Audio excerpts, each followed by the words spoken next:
Hello everyone. Selvaraghavan இயக்கத்தில் GV Prakash நடிக்கும் mental மனதில் படப்பிடிப்பு பூஜையுடன் தொடங்கியிருக்கு. தமிழ் உலகில் முன்னணி இசையமைப்பாளர் மற்றும் நடிகராக இருப்பவங்க தான் ஜிவி பிரகாஷ். இவர் இயக்குனர் செல்வராகவன் இயக்கத்தில் 1000ல் ஒருவன் மற்றும் மயக்கம் என படத்தில் இசையமைச்சிருக்காங்க. இந்த 2 படத்திலுமே இடம்பெற்ற அனைத்து பாடலுக்குமே நல்ல ஹிட்டானது. 2011ஆம் ஆண்டிற்கு பிறகு ஜிவி பிரகாஷ் மீண்டும் செல்வராகவனுடன் இணைந்து பணியாற்ற போவதாக சில மாதங்களுக்கு முன் அவரது எக்ஸ் தளத்தில் பதிவிட்டாங்க. அதன்படி செல்வராகவன் இயக்கும் மென்டல் மனதில் என்னும் புதிய திரைப்படத்தில் ஜிவி பிரகாஷ் குமார் நடிக்கிறாங்களாம். இதில் மாதுரி ஜெயின் உள்ளிட்ட பலர் நடிக்கிறாங்க.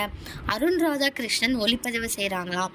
இந்த திரைப்படத்திற்கு ஜிவி பிரகாஷ் இசையமைக்கவும் செய்யறாங்களாம். இந்த திரைப்படத்தை பேரலல் யூனிவர்ஸ் பிக்சர் நிறுவனம் சார்பில் ஜிவி பிரகாஷ் குமார் இயக்குறாங்க.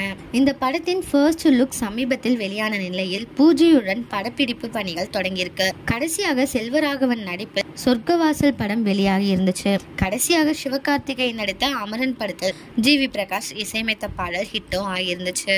இந்த படம் பற்றிய எதிர்பார்ப்பு உங்ககிட்ட என்ன இருக்கு அப்படின்ட்டு கமெண்ட்ல சொல்லுங்க. இதே மாதிரி லேட்டஸ்ட் சினிமா நியூஸ் அப்டேட்க்கு இந்த சேனலை சப்ஸ்கிரைப் பண்ணிக்கோங்க.